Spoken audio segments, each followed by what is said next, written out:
ভাঙড়ের উন্নয়ন সবচেয়ে বড় উন্নয়ন যেটা আমরা করতে চাই সেটা হচ্ছে দুর্নীতিমুক্ত করতে হবে। দুর্নীতিমুক্ত করতে পারলে প্রকৃত মানুষের উন্নয়ন হবে। চাকরি বাকরি থেকে প্রার্থী আসবেন, আমরা প্রার্থীকে নিয়ে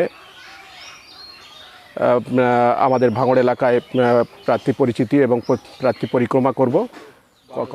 ভাঙড়ে যেহেতু আইএসএফ বিধায়ক নির্বাচিত হয়েছেন এবং একটা ভাঙড়ে মানুষের আইএসএফের প্রতি মানুষের একটা আবেগ আছে, সেটাকে যদি আমাদের বোঝাপড়া হয় নিশ্চিতভাবে আমরা একটা বাড়তি সুবিধে হবে। সেটা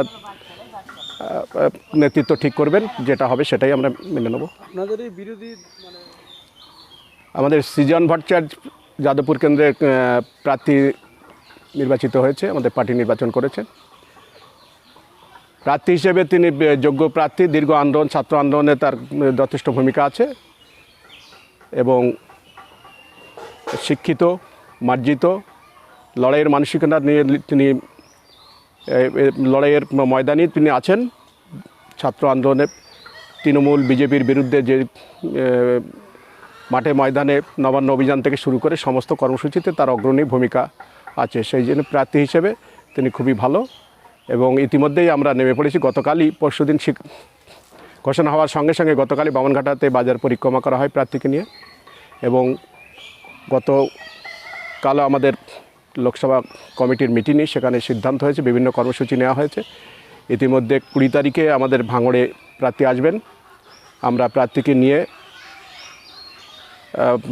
আমাদের ভাঙড় এলাকায় প্রার্থী পরিচিতি এবং প্রার্থী পরিক্রমা করব কমিটিদের সাথে নিয়ে। এটাই প্রাথমিকভাবে এবং অঞ্চলে নির্বাচনী কমিটি, বুথের নির্বাচনী কমিটি ইতিমধ্যে অনেক জায়গায় গঠিত হয়েছে এবং যেটা বাকি আছে সেটাও আমরা খুব শিগগিরই সেরে নিচ্ছি। আগামী দিনে তৃণমূল বিজেপির যে অত্যাচার, নিপীড়ন, দ্রব্যমূল্য বৃদ্ধি, চাকরি নেই এবং সাম্প্রদায়িক হানাহানি করার যে পরিকল্পনা দুটো দলই করছে, তার বিরুদ্ধে আমাদের জোরদার লড়াই এই নির্বাচনে। ভাঙড় থেকে কেমন সাড়া পাচ্ছেন মানুষের? ভাঙড়েতে সবে প্রথম কাল আমরা প্রার্থীকে নিয়ে নামলাম, যথেষ্ট সাড়া পাওয়া গিয়েছে। সেখানে বামনঘাটা বাজারে ব্যবসাদার, পথ চলতি মানুষ থেকে শুরু করে সমস্ত মানুষের যথেষ্ট সাড়া পেয়েছি এবং আগামী 20 তারিখে আমরা ভাঙড়ে অন্য কর্মসূচি নেব। জায়গাটা এখনও ঠিক করে উঠতে পারিনি, আমরা আজকেই ঠিক করে নেব। ভাঙড়ে বিভিন্ন বাজার বন্দরগুলোতে যেমন আছে, সেই সাথে সাথে গ্রাম অঞ্চলেও আমরা প্রার্থীকে নিয়ে ঘুরব এবং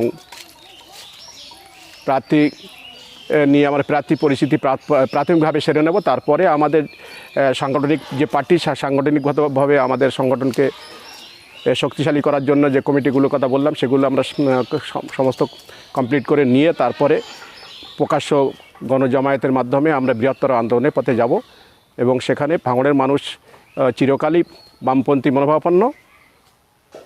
সেই জন্যে মানুষের কাছে আমাদের পুরোপুরি ভরসা আছে। মানুষ সৃজন ভট্টাচার্যকে অবশ্যই সমর্থন করবেন এবং ভাঙড় থেকে আমরা অনেক বেশি ভোটে লিড করব, এটা আশা করছি। আমরা এখনও আশাবাদী, আলোচনা চলছে, এখনও রাজ্য স্তরে আলোচনা করছে, সেটা তো আমি বলতে পারবো না। তবে আমরা যতদূর জানি আমাদের উভয় পর্যায়ের এবং মিডিয়া বা আমাদের নেতৃত্বের কাছে যতদূর যা আভাস পাচ্ছি, তাতে আলোচনা চলছে, হয়তো একটা সমাধান সূত্র বেরিয়ে যাবে। যেহেতু আইএসএফ বিধায়ক নির্বাচিত হয়েছেন এবং একটা ভাঙড়ে মানুষের আইএসএফের প্রতি মানুষের একটা আবেগ আছে, সেটাকে যদি আমাদের বোঝাপড়া হয় নিশ্চিতভাবে আমরা একটা বাড়তি সুবিধে হবে। সেটা নেতৃত্ব ঠিক করবেন, যেটা হবে সেটাই আমরা মেনে নেব। আপনারা যদি এই লোকসভা ভোটে জয় হন, আপনারা ভাঙড়ে কী উন্নয়ন রাখবেন? ভাঙড়ের উন্নয়ন সবচেয়ে বড় উন্নয়ন যেটা আমরা করতে চাই সেটা হচ্ছে দুর্নীতিমুক্ত করতে হবে। দুর্নীতিমুক্ত করতে পারলে প্রকৃত মানুষের উন্নয়ন হবে। চাকরি বাকরি থেকে রাস্তাঘাটে 100 দিনের কাজ থেকে শুরু করে সমস্ত জায়গায়, পঞ্চায়েত থেকে শুরু করে সরকারি দপ্তরে যে দুর্নীতি চলছে সেটা বন্ধ করতে হয় প্রথম। তারপরে সরকারি পয়সায় যে উন্নয়নের ব্যবস্থা, রাস্তাঘাট, পয়প্রণালী থেকে শুরু করে সমস্ত কাজেই আমাদের উন্নয়নের কর্মসূচি যে থাকবে। এটা তো আমরা তো কেন্দ্রীয় সরকারে যাবো এরকম আমরা আশা করছি না, কিন্তু আমরা এখানে নির্বাচিত হতে পারলে এমপি কোটার যে টাকা পাবো সে টাকা দিয়ে আমরা এলাকার উন্নয়ন করার চেষ্টা করব। সেই সাথে সাথে আমরা লড়াই আন্দোলনে থাকবো যাতে করে দুর্নীতি বন্ধ করে প্রকৃত উন্নয়ন হয়। সেই সাথে সাথে দ্রব্যমূল্য বৃদ্ধি থেকে শুরু করে সমস্ত যে জনবিরোধী কর্মসূচি, তার বিরুদ্ধে আমরা পথে থাকবো। সেই লড়াইতে আরও জোরদার লড়াইতে আমরা থাকবো এবং আগামী দিনে 26 সালে আমরা বিধানসভার নির্বাচনে আমরা আবার বামফ্রন্ট সরকার প্রতিষ্ঠিত করব, সেই লক্ষ্যে আমরা এগোচ্ছি। তারপরে দেখা যাবে প্রকৃত যে দীর্ঘ 27 বছর কংগ্রেসি আমলে রাস্তাঘাট থেকে শুরু করে যে কোনো উন্নয়নই ছিল না, বামফ্রন্ট প্রথমে উন্নয়নের পথ দেখালো। গরিব মানুষের মাথা তুলে দাঁড়াবার যে প্রক্রিয়া সেটা শুরু হয়েছিল 1977 সালের পর থেকে। সেই প্রক্রিয়া পঞ্চায়েত ব্যবস্থাটাকে আরও উন্নত ব্যবস্থায় আমরা পরিণত করব, দুর্নীতিমুক্ত করে।